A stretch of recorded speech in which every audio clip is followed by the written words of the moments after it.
Farm house میں حادثات سے کے سی آر کو الجھن، واستو کے مطابق تبدیلیوں کی ہدایت۔ بی آر ایس کے سربراہ و سابق چیف منسٹر کے سی آر نے فارم ہاؤس میں واستو کے مطابق تبدیلیوں کا فیصلہ کیا۔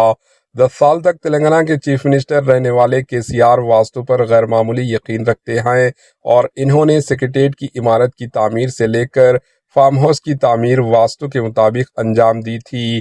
کسی بھی پروجیکٹ کے آغاز کے لیے کے سی آر واستو ماہرین کی رائے حاصل کرتے رہتے ہیں۔ اقتدار سے محرومی کے بعد 7 دسمبر 2024 کو اراولی میں واقع فارم ہاؤس کے باتھ روم میں گرنے سے کے سی آر کی کوہلے کی ہڈی ٹوٹ گئی تھی۔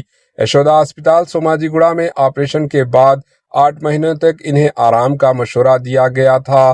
جاریہ مہینے کی 10 تاریخ کو اراولی فارم ہاؤس میں جنگاؤں کے رکن اسمبلی M L A Rajeshwar Reddy گر کر زخمی ہو گئے۔ انہیں فریکچر آیا جس کا آپریشن یشودا ہسپتال میں کیا گیا۔ بتایا جاتا ہے کہ فارم ہاؤس کے باتھ روم میں حادثات کو بدشگونی تصور کرتے ہوئے کے سی آر نے باتھ روم میں اہم تبدیلیوں کی ہدایت دی ہے۔ ٹائلز کی تبدیلی کے علاوہ باتھ روم کا انٹرنس بھی واستو کے مطابق تبدیل کیا جائے گا۔ کے سی آر اے آئی جی میں طبی معائنوں کے بعد گزشتہ 2 دن سے نندی گری حیدرآباد میں واقع مکان میں قیام پذیر ہیں۔ فارم ہاؤس کے باتھ روم میں تبدیلیوں کے بعد ہی وہ اراولی فارم ہاؤس منتقل ہوں گے۔ Bureau report, AHN news.